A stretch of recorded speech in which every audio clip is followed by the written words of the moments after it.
vamos a hablar de una de las transformaciones más importantes de la historia de Occidente.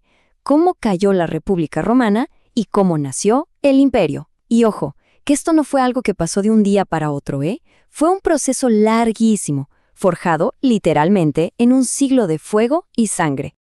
Hay una frase del historiador Plinio el Viejo que lo resume todo de una forma perfecta. La famosa Pax Romana, la paz romana, se convirtió en el gran ideal, un sinónimo de estabilidad que duró siglos.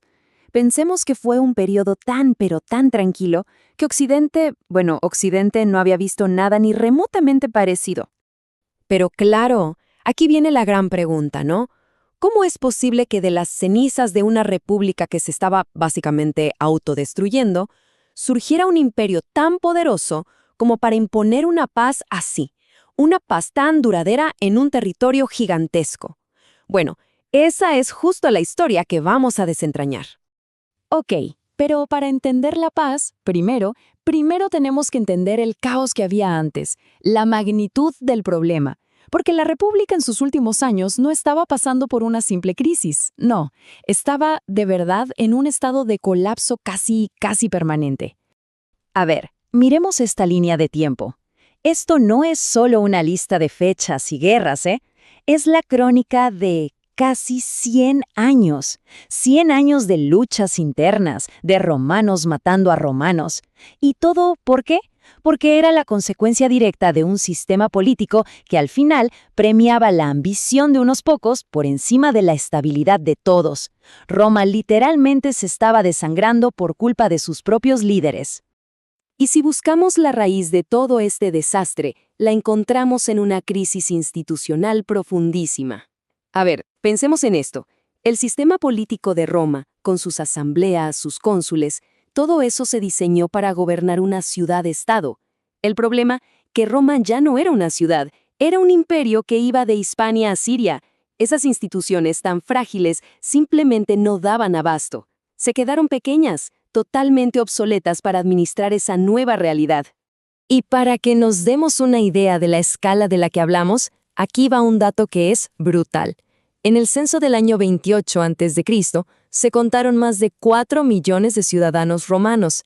¿Y saben cuánta gente cabía en los recintos para votar en Roma? 70,000. ¡70,000! O sea, la idea de que el pueblo gobernaba era en la práctica una completa ficción. Y justo ahí, en medio de todo este sistema roto, aparece una figura, un personaje que va a proponer una solución tan radical como duradera. Su nombre, Octavio. Aunque, muy pronto todo el mundo lo conocería por otro nombre: Augusto. Cuando Octavio gana la batalla de Actium en el 31 a.C., eso no es simplemente el fin de otra guerra civil más. No, es el punto de inflexión de la historia de Roma. Es el momento en que se rompe por fin ese ciclo de violencia sin fin y se abre la puerta a una era completamente nueva. Y esa nueva era queda perfectamente simbolizada en esta imagen, esta estatua que transmite tanto poder y a la vez tanta calma. Pero a ver, lo que es realmente fascinante es la astucia política de Augusto. Fue un genio. Él sabía que no podía declararse rey. Eso habría sido un suicidio político. Los romanos odiaban a los reyes. Entonces, ¿qué hizo? Una jugada maestra. Dijo: señores del Senado, les devuelvo todo el poder. Mantuvo la fachada, la apariencia de la república. ¿Y qué pasó? El Senado, súper agradecido, le rogó que por favor no se fuera, y le dieron el título de Augusto. Y lo más importante, él aceptó la carga de gobernar las provincias más complicadas, que, qué casualidad, eran justo donde estaban los ejércitos. Con eso, puso bajo su control personal la mismísima fuente de todas las guerras civiles. Para entender bien cómo funcionaba su poder, tenemos que hablar de un concepto romano clave: la autoritas. Esto es súper importante. No era un cargo legal, no era potestas. Era influencia, prestigio personal, pero a un nivel masivo. Era tan respetado que su voluntad era prácticamente ley, sin necesidad de un título que lo respaldara. Esto le permitía, en esencia, estar por encima del sistema pero sin romperlo. Como él mismo dijo, era superior a todos en autoritas, aunque en poder oficial era igual que los demás. Una genialidad. Ok, una vez que consolidó su poder, venía el siguiente gran desafío: la administración. ¿Cómo gobernar de forma eficaz todos esos territorios? O sea, justo la tarea en la que la República había fallado de forma pero tan catastrófica. Y aquí está el corazón de su reforma, una solución súper inteligente para el desastre que había antes. Lo que hizo Augusto fue dividir las provincias en dos tipos. Por un lado, las senatoriales, las que ya estaban pacificadas, tranquilas. Esas se las dejó al Senado, para mantener la ilusión de que la República seguía viva.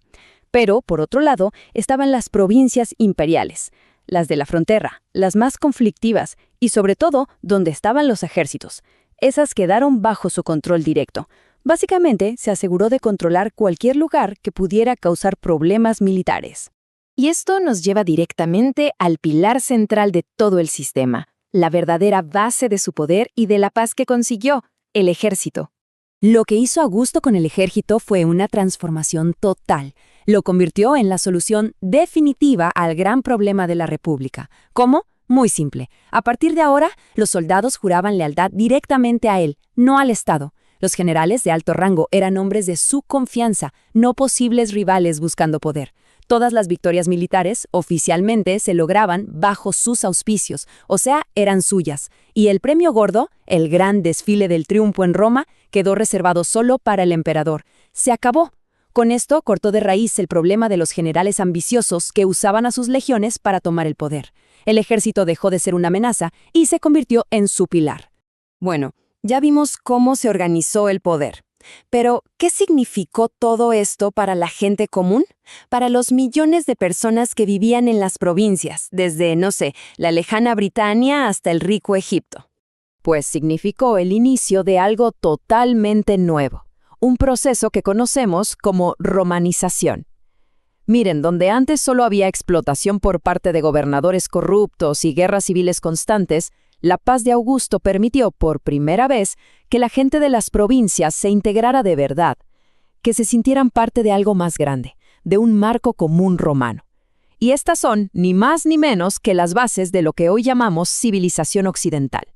Y esto no fue algo abstracto, ¿eh? Se vio en cosas muy concretas. El latín, por ejemplo, que se empezó a hablar en todas partes gracias al ejército y a los funcionarios. Se empezaron a construir ciudades por todo el imperio que eran como pequeñas Romas, con sus foros, sus teatros, sus acueductos. Y súper importante, un sistema de leyes común que daba estabilidad. Poco a poco se fue creando una cultura compartida. Por primera vez, los distintos pueblos del Mediterráneo empezaron a tener una identidad que iba más allá de su tribu o su ciudad. Estaban haciendo un mundo verdaderamente romano. Y todo esto nos deja con la gran pregunta, la que ha dado vueltas por la historia durante siglos. No hay duda de que el imperio trajo paz, trajo orden a un mundo que estaba destrozado por la guerra. Pero lo hizo sacrificando las libertades de la República. ¿Fue una solución inevitable? Quizás, pero ¿a qué costo? Es sin duda una pregunta que da mucho para pensar. Si te gustó este video, suscríbete, dale like y comparte con tus amigos. Además, comenta qué tema te gustaría aprender y lo haré un resumen para ti.